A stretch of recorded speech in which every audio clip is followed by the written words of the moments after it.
শ্ৰী শ্ৰী বংশীগোপাল ঠাকুৰাপাৰা সত্ৰৰ ৰামদিয়াৰ নৱনিৰ্মিত তোৰণ উন্মোচন।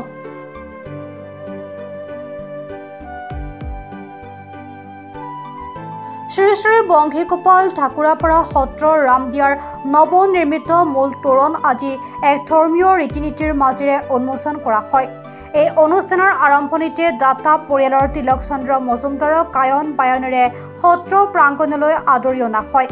ইয়াৰ পিছতে জ্যেষ্ঠ ভকত বদন ডেকাই বন্তি প্ৰজ্বলন কৰাৰ অন্তত প্ৰয়াত নন্দেশ্বৰ মজুমদাৰ বৰবায়ন আৰু মেমতৰা মজুমদাৰৰ সোঁৱৰণত তেখেতৰ সুযোগ্য পুত্ৰ তথা বিশিষ্ট সাহিত্যিক শিক্ষাবিদ তিলক চন্দ্ৰ মজুমদাৰ আৰু বোৱাৰী উপমা মজুমদাৰে দান কৰা তোৰণটো দাতা পৰিয়ালৰ হৈ আনুষ্ঠানিকভাৱে উদ্বোধন কৰে বৰপেটা সত্ৰৰ ডেকা সত্ৰাধিকাৰ গৌতম পাঠকে।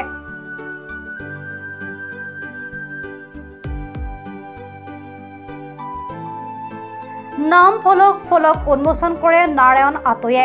তদুপলক্ষে দিনৰ 12 বজাত এখনি সভা অনুষ্ঠিত হয়। শ্ৰী শ্ৰী বৰপেটা সত্ৰৰ ডেকা সত্ৰীয়া গৌতম পাঠকৰ সভাপতিত্বত অনুষ্ঠিত সভাত মুখ্য অতিথিৰূপে অংশগ্ৰহণ কৰি থানেশ্বৰ মালাকাৰে কয়, নামঘৰে সকলোকে একত্ৰিত কৰি বান্ধি ৰাখিছিল।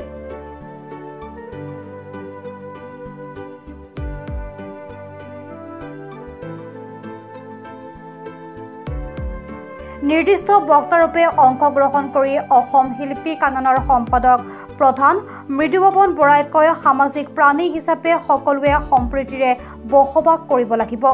বিশিষ্ট অতিথিৰূপে অংশগ্ৰহণ কৰি শ্ৰী শ্ৰী বৰপেটা সত্ৰৰ বুঢ়া ভকত নাৰায়ণ আতয়ে কয়, গুৰুজনাৰ দৰ্শনতে নিহিত আছিল মানৱতাবাদ।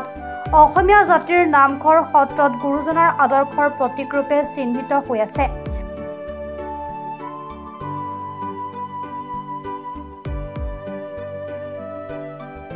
সভাত দাতা পৰিয়ালৰ ৰিংকু মজুমদাৰ, ঋত্বিক মজুমদাৰ, তোৰণ নিৰ্মাতা ভূপেন ডেকা, দীপাংকৰ মহন্ত, মিনতী মহন্ত, দীপ্তি মহন্ত, মঞ্জুমণি মজুমদাৰ, বৰপেটা সত্ৰৰ সদস্য হৰমোহন দাস, বৰপেটা সত্ৰৰ ভৰালী ৰঞ্জিত ভৰালী, লোহিত ভৰালীকে ধৰি কেইবাগৰাকী বিশিষ্ট লোক উপস্থিত থাকে।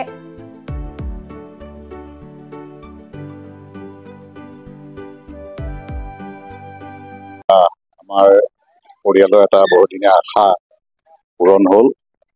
আজি আমাৰ দেউতাই যি তোৰণ আগবঢ়ালে আমাৰ শ্ৰী শ্ৰী বংশীগোপাল ঠাকুৰাপাৰা সত্ৰলৈ, সেই তোৰণখনৰ আজি উন্মোচন হৈ গ'ল আৰু দেউতা সুশৰীৰে ইয়াত উপস্থিত থাকি এই অনুষ্ঠানত অংশগ্ৰহণ কৰিছে।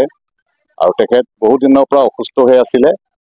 আমি ভাবিছিলোঁ যে তেখেত আজি অনুষ্ঠানলৈ হয়তো আহিব নোৱাৰিব, কিন্তু তেখেতৰ যি মনোবল, তেখেতৰ এই সত্ৰৰ প্ৰতি যি শ্ৰদ্ধা ভক্তি, আৰু এই সত্ৰৰ নগৰীতে তেখেতৰ জন্ম, আৰু সেই ভক্তি আৰু শ্ৰদ্ধাৰ কাৰণে তেখেতে হয়তো আজি পবিত্ৰ অনুষ্ঠানত উপস্থিত থাকি আমাৰ ৰামদিয়াবাসী সকলোকে মুগ্ধ কৰিলে, সকলোৱে আনন্দ লাভ কৰিছে।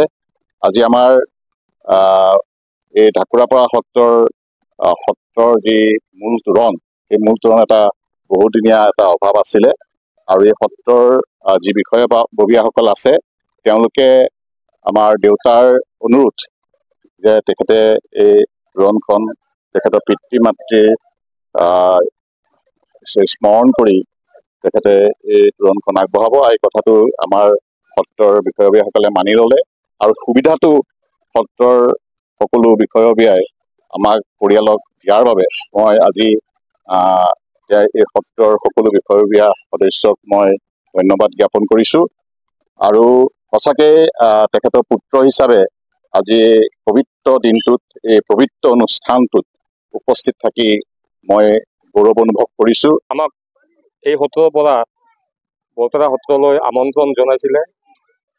মহাপুৰুষ মাধৱে স্থাপিত এইখন সত্ৰত যি নৱনিৰ্মিত তোৰণ, সেই তোৰণখন উন্মোচন কৰিবৰ কাৰণে আমাক আমন্ত্ৰণ জনাইছিলে। আৰু ভকতৰ আমন্ত্ৰণ ৰক্ষা কৰি আমি বৰপেটা সত্ৰৰ পৰা এই সত্ৰত আহি উপস্থিত হৈছিলোঁ, আৰু আমাৰ দ্বাৰা এই তোৰণখন উন্মোচন কৰা হৈছে। আজি এনেকুৱা ভকতৰ যিটো পৰিৱেশ দেখা পাইছোঁ, নিশ্চয় ইয়াতে কলা কৃষ্টি সংস্কৃতি, শংকৰী কলা কৃষ্টি সংস্কৃতি ইয়াতে বিৰাজমান হৈ আছে আৰু ভৱিষ্যতলৈ হৈ থাকিব। আমি আশা কৰিছোঁ আৰু আমি এনেকুৱাতে ভকতৰ সংঘ যেন সদায় লাভ কৰি থাকিব পাৰোঁ। জোনা গুৰুৰ যিটো আদৰ্শ, সেই আদৰ্শ যেন এই ইয়াৰে স্থানীয় বাপ বান্ধৱসকলে অনাগত দিনলৈ ভৱিষ্যতলৈ আৰু বহল দৃষ্টিত বিকশিত কৰিব পাৰে। আমি ভগৱন্ত চৰণৰ প্ৰাৰ্থনা জনাইছোঁ, গুৰুজনাৰ পৰা আশীৰ্বাদ বিচাৰিছোঁ। আমি আগে কামনা কৰি এতিয়া আমি সত্ৰৰ পৰা বৰপেটা সত্ৰলৈ যাত্ৰা। হাজোৰ পৰা কমলাকান্ত দাসৰ ৰিপৰ্ট, প্ৰাত টাইম ডিজিটেল।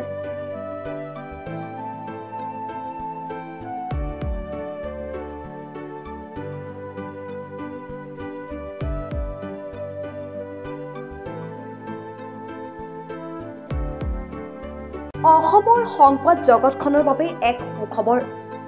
নৰূপ নসাজেৰে প্ৰায় ৩০ বছৰীয়া অভিজ্ঞতা পুষ্ট সাপ্তাহিক কবচ পুনৰ এবাৰ ৰাজ্যৰ মাজলৈ।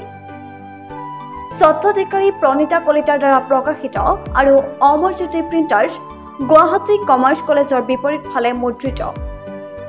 আমাৰ ঠিকনা মুখ্য কাৰ্যালয়, অসম ফৰেষ্ট স্কুল, হৰি মন্দিৰ পথ, গুৱাহাটী আৰু অস্থায়ী কাৰ্যালয় কলিতা মাৰ্কেট, বিজয়নগৰ, কামৰূপ, অসম। মোবাইল নং 9435114666 আৰু 7002472813। Mail ID probhatiahom@gmail.com।